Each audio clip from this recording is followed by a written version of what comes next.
some of the most extreme encounters of man and ocean beast aren't for sport. They're for science. And for over a century, some of the closest encounters of all have involved tagging. From simple serial numbered tags to the most advanced sonar and satellite technology, implanted tracking devices allow science to follow fish and go where no human could survive.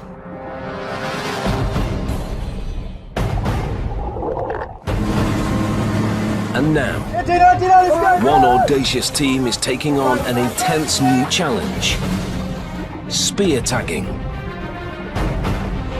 Intrepid biologists Dr. Tim Sipple and Gillian Morris are embarking on an expedition to remote, shark-infested waters. They're enlisting the help of two of the world's best spear fishermen, Steve Hathaway and Dean Martin. Together, they're determined to tackle one of the ocean's most incredible and threatened beasts face to face: the striped marlin. There's just so many things that add into it that makes it so hard. To be able to pull it off, you pull this off, it'd be unbelievable.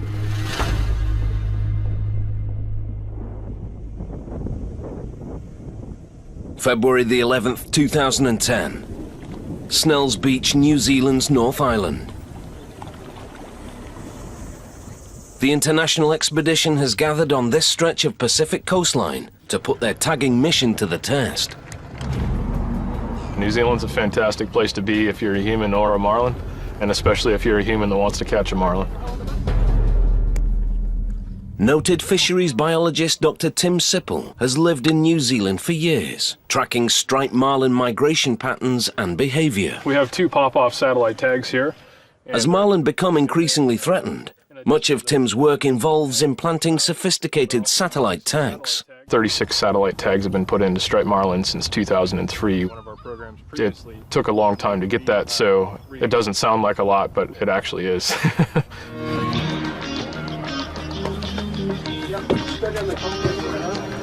Yet for Tim, this mission is unlike any other. And I think if we have 2 or 3 of us in the water, just to keep a close eye on the shaft. He wants to implant state-of-the-art satellite tags using a daring and revolutionary method. Oh, baby! Traditional satellite tagging involves hooking and reeling in fish to a boat, implanting tags, and then releasing the fish as quickly as possible. The tags collect data on fish location and transmit it via satellite. But is tagging data 100% accurate? To the captured animal, tagging is highly stressful. For Tim and pelagic species researcher Gillian Morris, one question is critical. Does the stress of rod and reel tagging actually change a fish's behavior? Tim really wants to see how the animal is going to behave when it's not brought into the boat. That's the biggest thing, because he's found that marlin behave differently after they've caught on rod and reel and a tag is placed. The satellite tags are showing us that they're leaving these peak feeding grounds at an optimum time, and the only reason that so far we can explain that with is that there's a response to the capture process. If the stress of capture does change marlin behavior, it must be factored in. It doesn't suggest that anything needs to be done differently, but what it does suggest is that we need to understand this process more closely, and we need to be able to incorporate this into scientific management practices. One way to understand rod and reel tagging data is to compare it to data captured in an entirely different way: spear tagging. The intent is to lure the fish up to the back of the boat, and when the fish is nearby the boat, a spear fisher could get in the water and put one of these tags in with his spear gun. It's an extraordinary challenge. Marlin spear tagging has been done before. Anglers have successfully implanted tags using spear guns. But no expedition has landed a satellite tag that stayed in long enough to gather valuable data. It looks like it's going to be good viz in there. On this trip, Two daring spear fishermen are determined. For decades, Steve Hathaway and Dean Martin have been spearfishing big game for food and sport, shattering world records, landing monster fish. The thing I love about this is that I've killed some of these bigger animals and I don't have any desire to do that anymore. And to be able to jump in the water and to learn more about these animals that we love so much is just hugely exciting.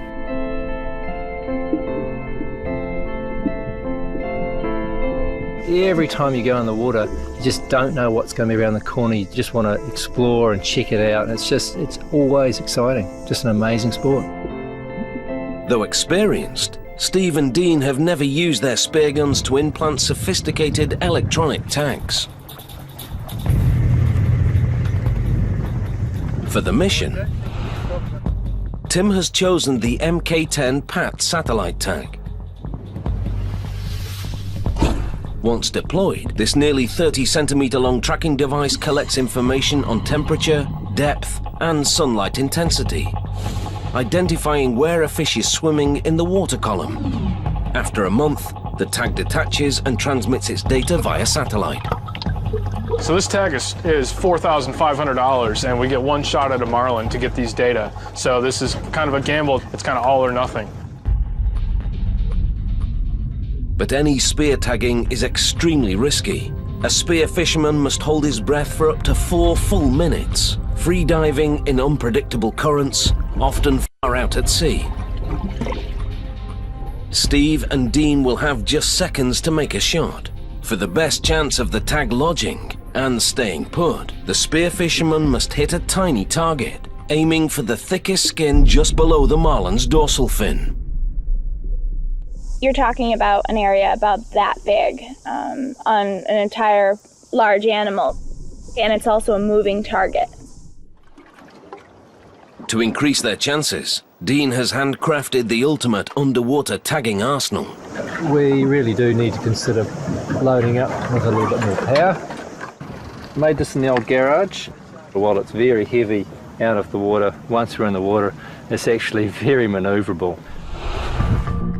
Custom made from native New Zealand timber, Dean's gun is loaded with a 2-meter-long metal spear, resting in a groove along the main shaft. When fired, thick spring-loaded rubber tubing propels the spear through the water with an incredible force. Upon impact, the tag attaches itself to the fish and the spear falls away. But with the satellite tag weighing down the end of the spear, the accuracy of the gun is uncertain. And it's a bit of a concern for me, to be honest. You know, how the spear's going to react, how quickly it'll fall away and lose momentum. Their ultimate goal? To land a tag in a striped marlin. But the expedition isn't ready yet. Steve and Dean hope to fire a practice shot at a slower moving, more accessible but dangerous target. A bronze whaler shark.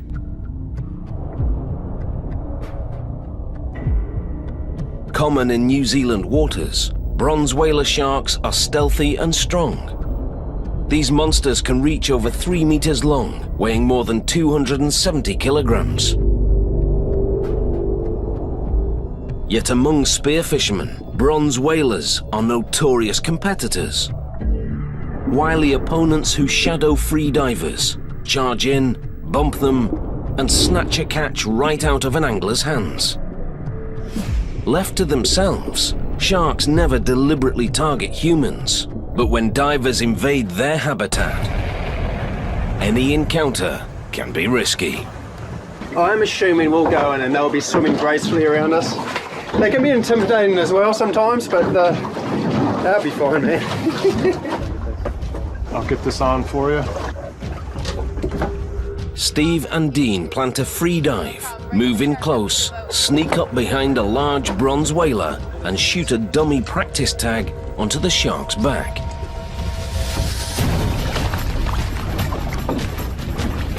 For biologists Tim and Gillian, it's the moment of truth. Is their spear tagging mission up to the challenge? There's a fin on the surface. right at 12 o'clock.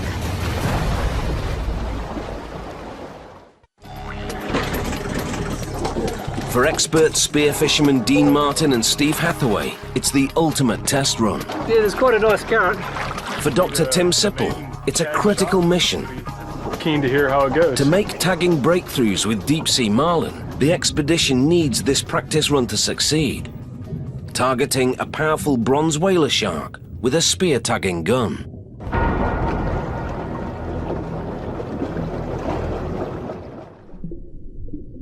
Steve patrols the area, spearing bait fish to help attract a shark.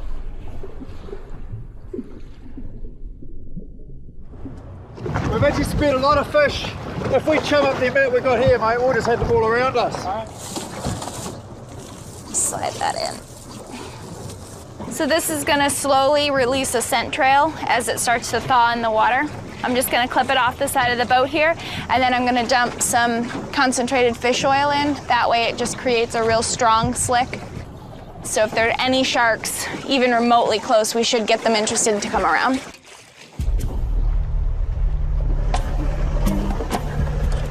Diving in an alpha predator's chum trail is extremely dangerous. Though Steve and Dean welcome the chance to swim with sharks, they can't let their guard down. When threatened, a bronze whaler will strike.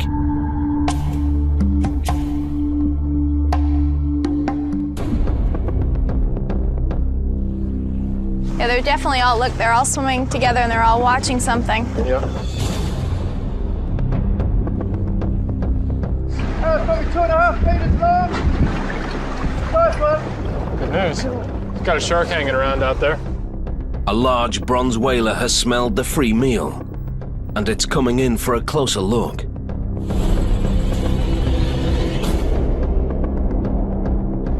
Oh yeah. All right, got some action out there. Dean carefully follows the shark darting beneath him. Bronze whalers are intimidating. Broad, blunt snouts sport rows of hook-shaped teeth. Dean must appear calm to avoid agitating the hunting shark and be ready to fire.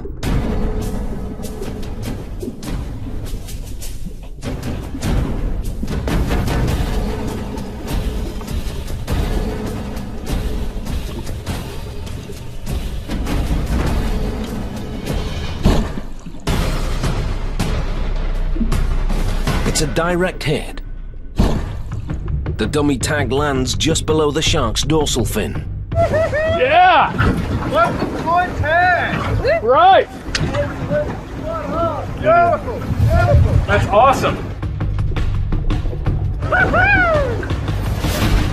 The team now knows the range of their spear gun. But will the tag stay embedded in the fish without harming or visibly changing the animal's behavior? He's hanging around with the tag on. That's beautiful.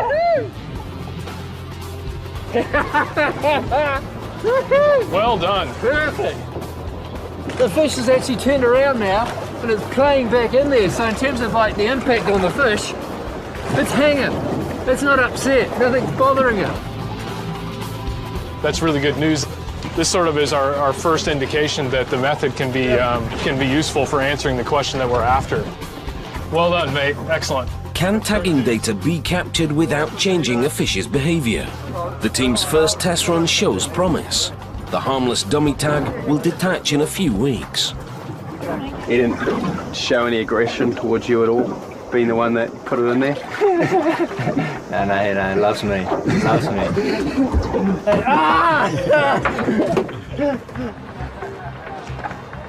Encouraged by the whaler shark's response, Dr. Tim Sipple heads back to shore. He's eager to resume his work in Auckland, where he'll study results of the team's marlin mission. For the other expedition team members, the real trial has just begun. Can they pull off the same feat kilometers out to sea against a massive leaping marlin? Next stop, Three Kings Islands, and an extreme close encounter a quest for a scientific breakthrough, spear tagging one of the fastest fighting fish in the ocean.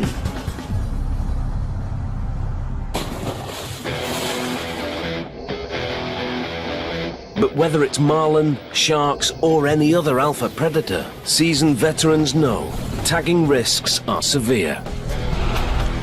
It's gonna be a good day out here. On the other side of the world, one experienced angler discovers that catching and tagging can turn dangerous.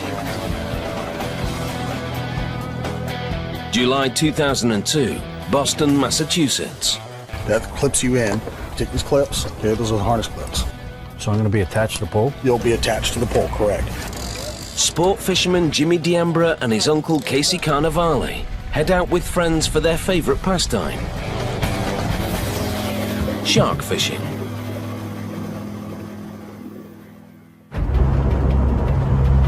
Shark fishing is fun because it's like hooking a car onto your fishing pole and trying to bring it in.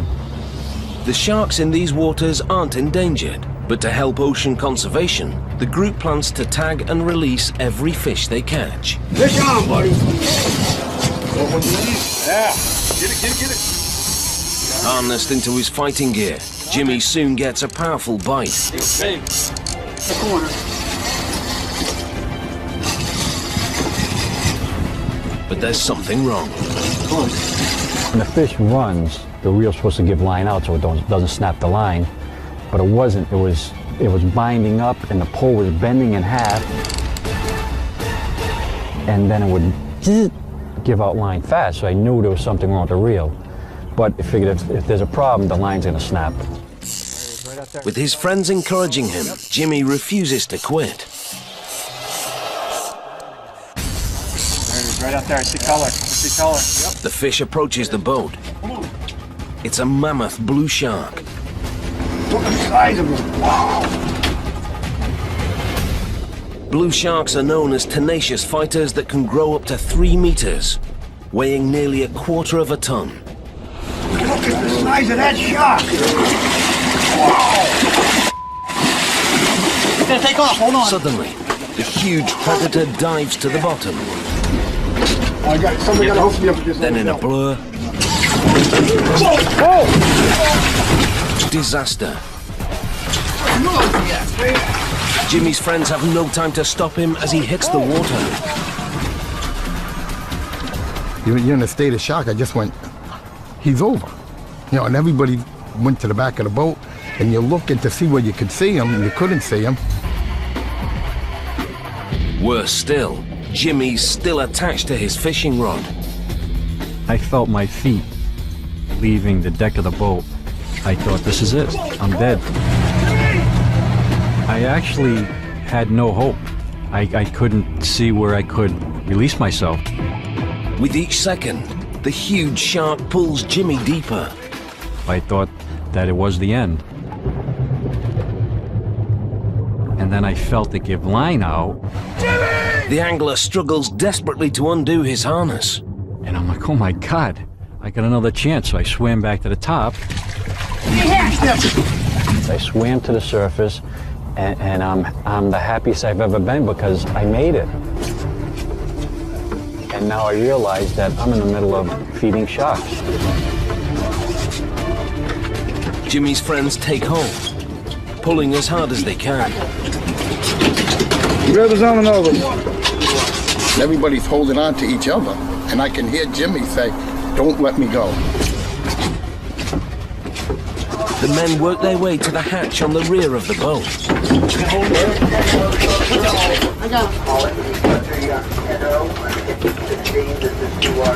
With a final pull, the crew yanks Jimmy onto the deck. Come on. Jimmy, God, come on. I was laying on the floor for a couple of minutes, and I'm like, I can't believe I'm still in the boat. I didn't think I'd ever see this boat again. At this point now, I'm starting to get angry. I'm like, I can't believe this fish pulled me overboard. And I said, give me that pole back. I'm bringing him in. Incredibly, the fish is still hooked to Jimmy's harness. Gathering his remaining strength, fighting as hard as the exhausted angler can.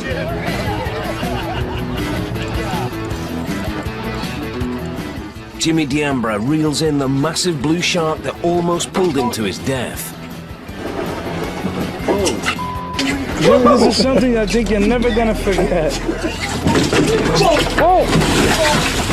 After the ordeal, the group decides to forego tagging in order to release the tired predator as quickly as possible.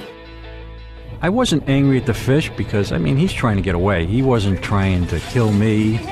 And the beautiful fish. I mean, you see them swimming around the boat, you don't want to harm them in any way.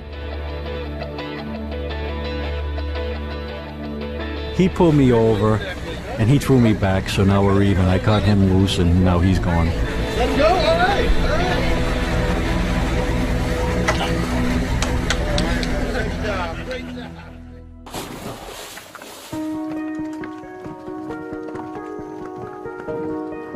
An ocean away for the marlin spear tagging expedition. It's day 2 of 4. February the 12th, 2010, Pukekohe, New Zealand.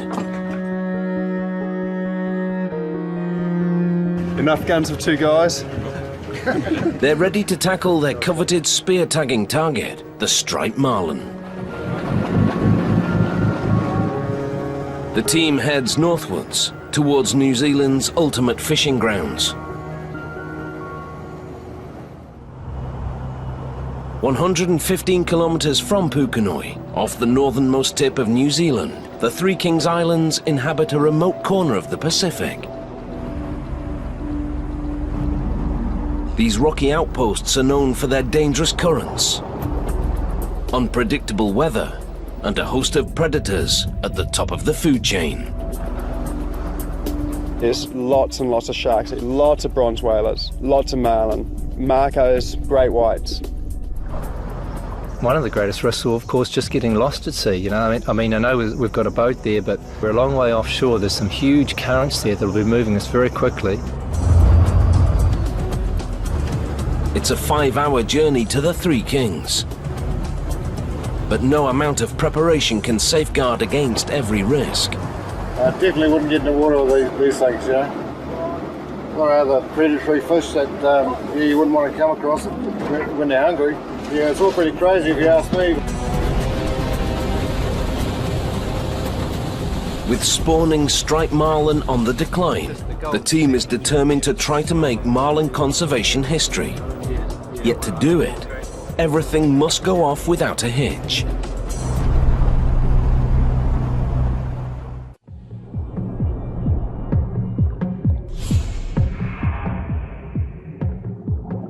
Striped marlin are able to reach nearly 4 meters long, weighing up to 200 kilograms. These muscular billfish sport prominent pectoral fins and jutting bills twice as long as their jaws. Pointed swords strike into schools of prey, from sardines to squid. Marlin use their bills like clubs, causing blunt trauma, disabling victims in seconds. But it's the marlin's stripes that make a close encounter unforgettable. With up to 20 vertical stripes from tip to tail, striped marlin light up when they're excited or hunting. Nerve-triggered skin cells, called chromatophores, respond to stimuli with a phosphorescent glow, distracting prey while the marlin charge in for the kill.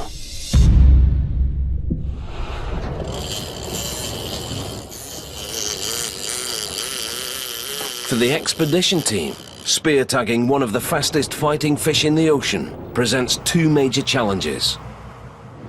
First, luring a free-swimming and skittish marlin to the back of the boat without using rod and reel. Second, keeping the marlin there long enough to shoot a satellite tag, securing it at the right spot.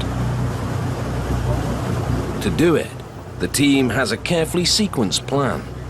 They'll trail lures behind the boat, enticing the predator to come in close.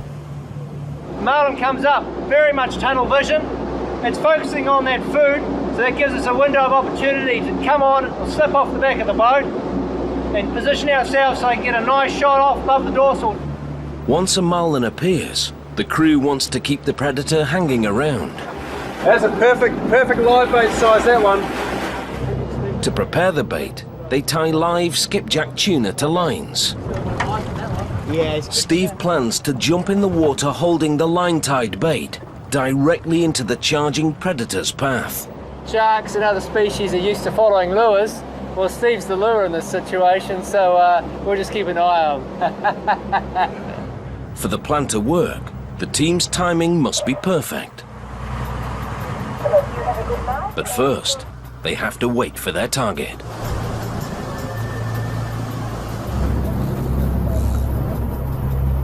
It can drive you crazy waiting for days on end on the back of the boat in the beating sun. There's no wind at all, so that's not going to cool you down. And you're sitting in a wetsuit most of the time as well, so you're sweating inside there. It's just really hard to stay focused. Expedition biologist Gillian Morris prepares the tag for deployment. The moment of truth is nearing. This is what we've come for. This is what it all comes down to. So it's game time.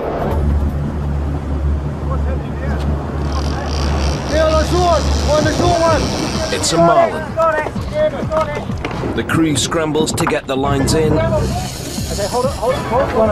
and lure the fish in close.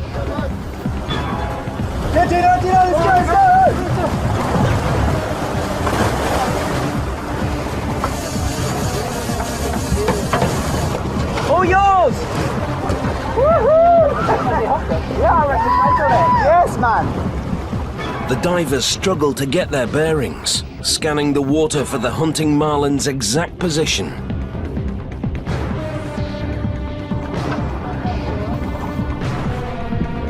Drawn to Steve's bait, the marlin moves in aggressively. They just come right at you. They're so focused. They drop their pecks and they hunch their shoulders. So very threatening and exhilarating to see. If the marlin senses a threat, it could flee at any moment. Just there. Got it. Steve and Dean have just seconds to work their plan and take the shot. Only a couple of meters away. It's bloody awesome, man. He waits for Dean to align himself and take the shot. I look to my left and there it is. This huge big marlin just right next to me swimming around. And it was hanging around, it was incredible. Where's that fish going? Where is it? Hey, where? Which way? It's just here, Chasing the bait, the marlin circles Steve. But Dean is nowhere to be found.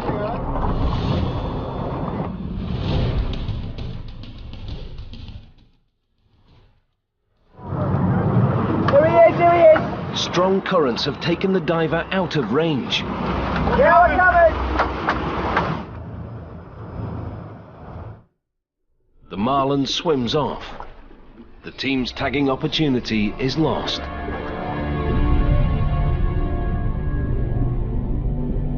He's just swimming around me, real close. He wanted a live bait. I don't think that thing was lively enough. It was just swimming upside down, just kicking. It would have been really fortunate if Dean was there at that time because it was close enough to spare. It was just one of those moments that you dream of, that it would come that close. Boy, they're beautiful. They are stunning. I'm so disappointed I just couldn't quite get in there in time. But it would have been beautiful to be down there beside it and have a go with the tagging system.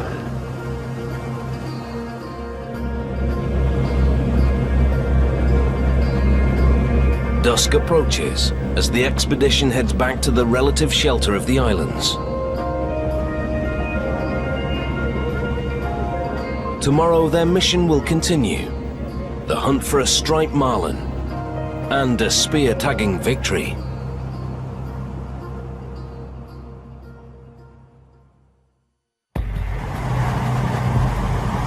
Expedition day 3 of 4. The team heads out for the next marlin tagging attempt.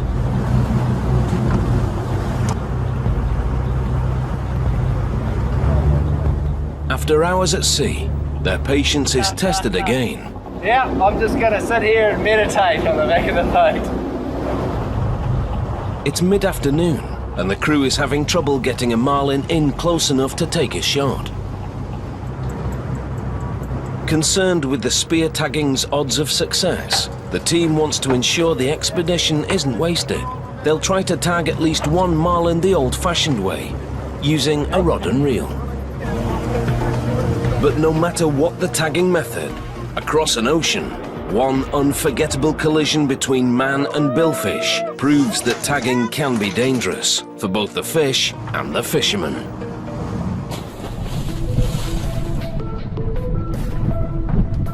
Hundreds of kilometers across the Tasman Sea. October the 28th, 2008, North Queensland, Australia.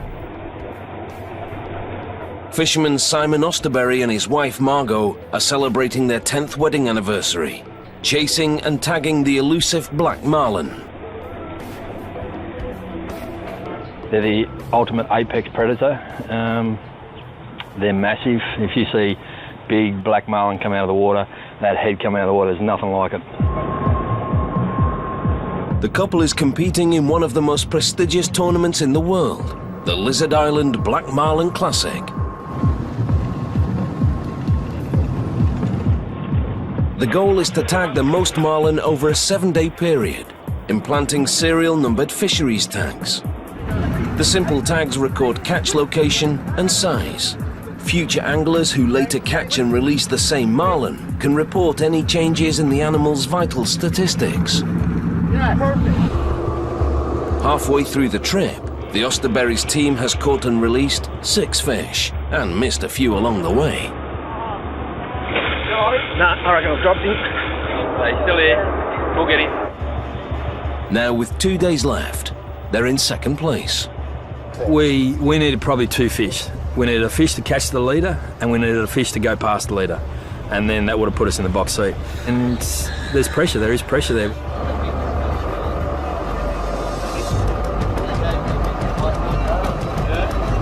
There's a fish! On the left! On the left! On the left!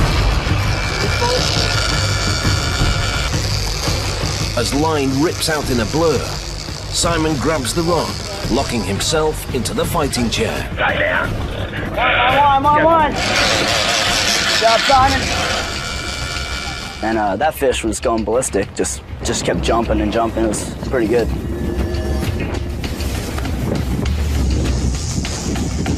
Coming up again, coming up. Get the tag forward. Without warning, the marlin charges. It's heading towards the back of the boat.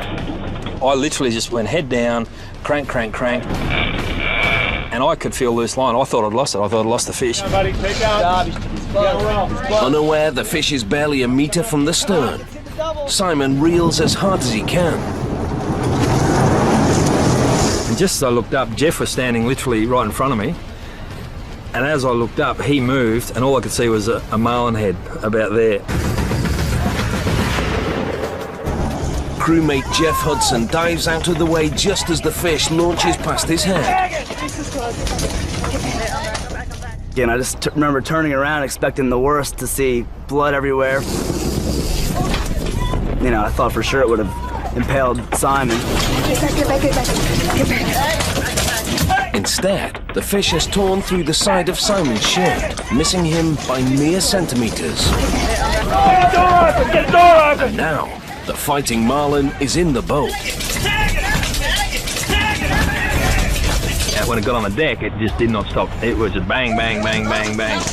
And it wanted to get back in the water. The team makes a daring decision. Everybody kind of froze for a second, and then, reality, came back, and we were like, wow, we're in a tournament. You can tag this fish. It still counts. It's going crazy on the underneath me. Try and make sure that I don't get speared by the fish. Stay there. And Jeff comes in, grabs the tail, and Pete's grabbed the bill, and backing the fish out. Careful. The crew tags the black marlin. and releases it back into the ocean.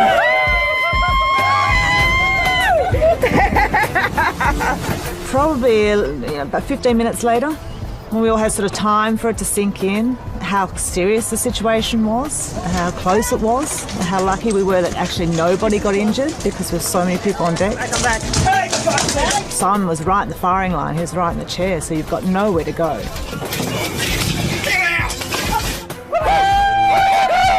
Unlucky, I could have speared me right through the chest.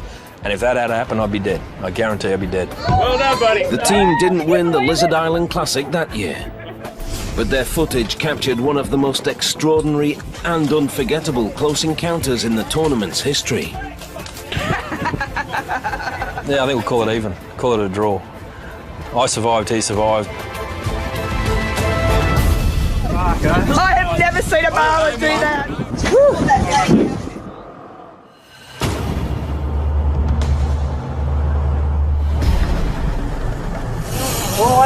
February the 14th, 2010. Back off the coast of New Zealand's Three Kings Islands. When I cranked this one in, there was a fish around under the boat. You can see me cranking that one in and he's popped up. It's the final day of the 4-day marlin spear tagging mission.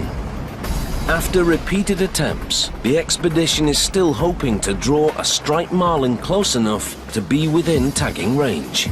So it's really important we keep a close eye on these things. It can be the difference between success and failure for sure.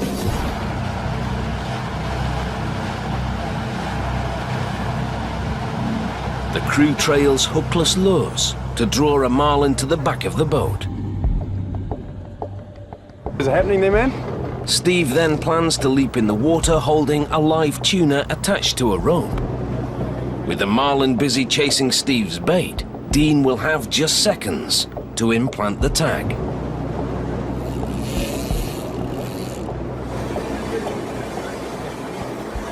Please be good to me. You're on the short there. On the short there. Mark's just spotted a striped marlin behind the right rigger. One that teaser, Steve. One that teaser. Look out, look at the reel, okay. An enormous marlin charges after one of the hookless lures. The divers get ready.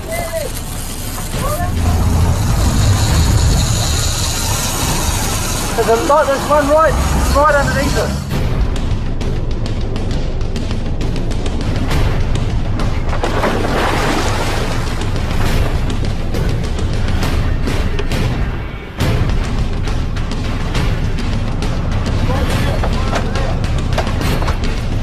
Now chasing Steve's bait, the marlin weaves through the two divers.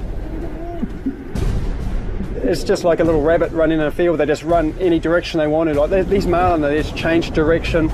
They're coming in and out on you. They're turning around really fast. Steve clings to the live bait. If the marlin actually catches the tuna, it will devour it immediately and swim away.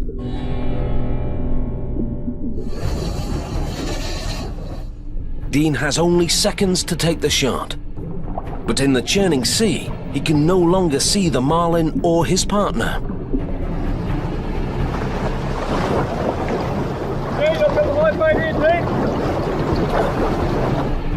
Still holding the tuna, Steve's waiting for Dean to take a shot. I knew if Dean had the opportunity, he would nail it. There's no question in my mind. The marlin is over 7.5 meters away, twice as far as the known range of Dean's spear gun.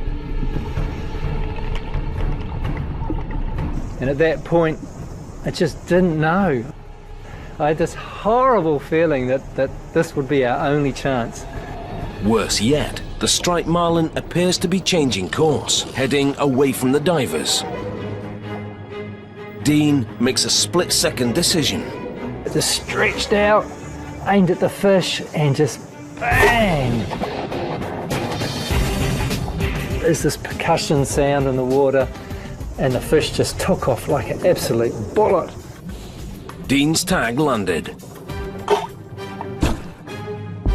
He looks on as the tagged marlin launches into the distance. Wow, man, look at him go! That's fantastic!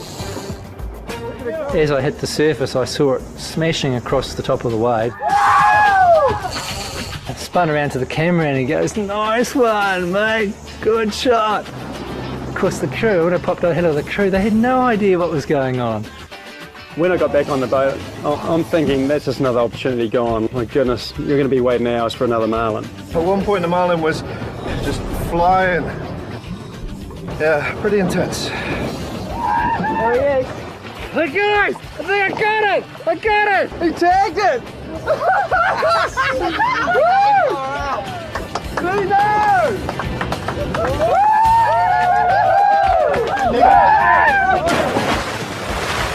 I was so buzzed when I actually knew we'd got it, and it was positioned okay. Fantastic. Right, guns, just come on board. That $4,500 tags just disappeared. Marlin swimming off towards the horizon, look very, very healthy. Amazing, man. Congratulations! You did it! But the real test is, will the tag stay in long enough to gather critical data? Heading back to shore, the expedition team is hopeful.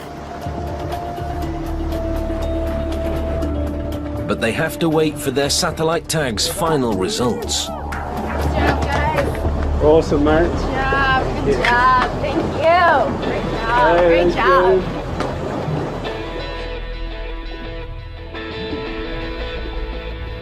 A month later, the verdict is in. The MK-10 PAT satellite tag reports its data back to expedition team leader Dr. Tim Sipple.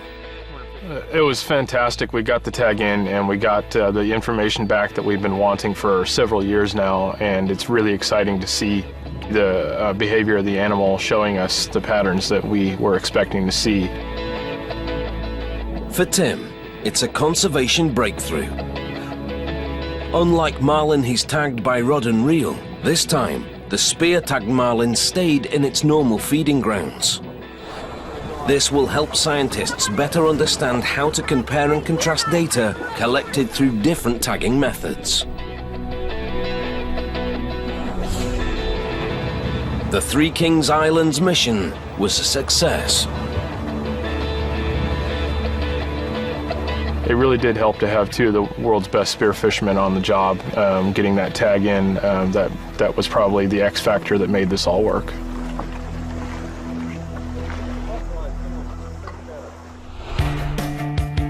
It's all about understanding and protecting some of the ocean's most treasured game fish. When science and sport combine to forge new frontiers in conservation technology, future generations of threatened beasts face to face. The striped marlin. There's just so many things that add into it that makes it so hard. To be able to pull it off, you pull this off, it'd be unbelievable.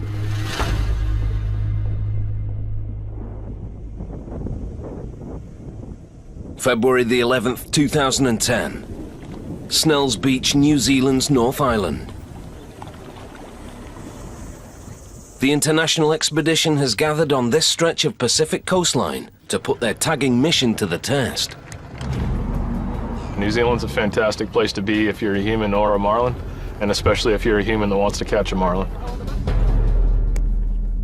Noted fisheries biologist Dr. Tim Sipple has lived in New Zealand for years, tracking striped marlin migration patterns and behavior. We have two pop-off satellite tags here.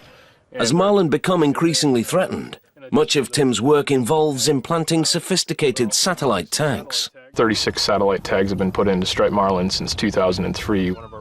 It took a long time to get that, so it doesn't sound like a lot, but it actually is.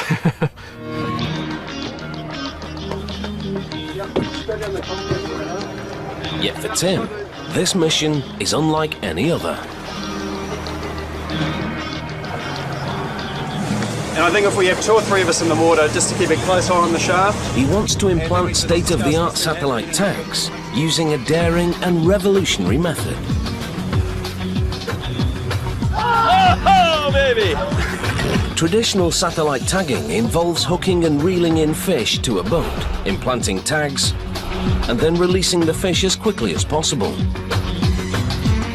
The tags collect data on fish location and transmit it via satellite. But is tagging data 100% accurate? To the captured animal, tagging is highly stressful. For Tim and pelagic species researcher Gillian Morris, one question is critical. Does the stress of rod and reel tagging actually change a fish's behavior? Tim really wants to see how the animal is going to behave when it's not brought into the boat. That's the biggest thing, because he's found that marlin behave differently after they've caught on rod and reel and a tag is placed. The satellite tags are showing us that they're leaving these peak feeding grounds at an optimum time, and the only reason that so far we can explain that with is that there's a response to the capture process. If the stress of capture does change marlin behavior, it must be factored in. It doesn't suggest that anything needs to be done differently, but what it does suggest is that we need to understand this process more closely, and we need to be able to incorporate this into scientific management practices. One way to understand rod and reel tagging data is to compare it to data captured in an entirely different way: spear tagging. The intent is to lure the fish up to the back of the boat, and when the fish is nearby the boat, a spear fisher could get in the water and put one of these tags in with his spear gun. It's an extraordinary challenge. Marlin spear tagging has been done before. Anglers have successfully implanted tags using spear guns. But no expedition has landed a satellite tag that stayed in long enough to gather valuable data. It looks like it's going to be good vision there. On this trip, two daring spear fishermen are determined.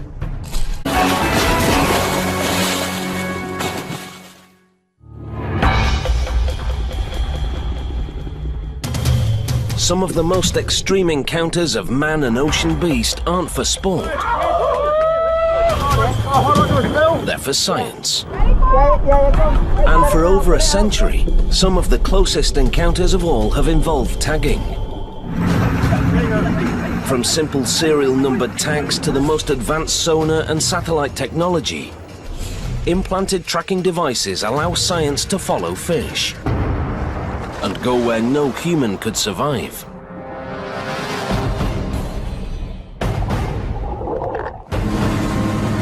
And now, one audacious team is taking on an intense new challenge: spear tagging.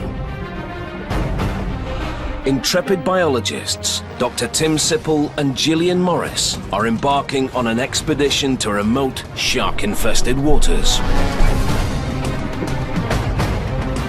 They're enlisting the help of two of the world's best spear fishermen, Steve Hathaway and Dean Martin. Together, they're determined to tackle one of the ocean's most incredible and... For decades, Steve Hathaway and Dean Martin have been spearfishing big game for food and sport, shattering world records, landing monster fish. The thing I love about this is that I've killed some of these bigger animals and I don't have any desire to do that anymore. And to be able to jump in the water and to learn more about these animals that we love so much is just hugely exciting.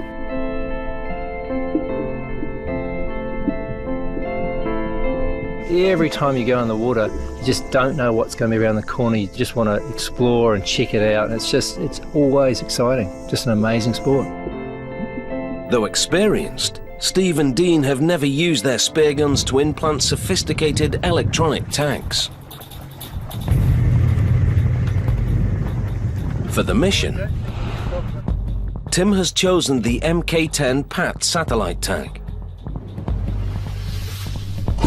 Once deployed, this nearly 30-centimeter long tracking device collects information on temperature, depth, and sunlight intensity, identifying where a fish is swimming in the water.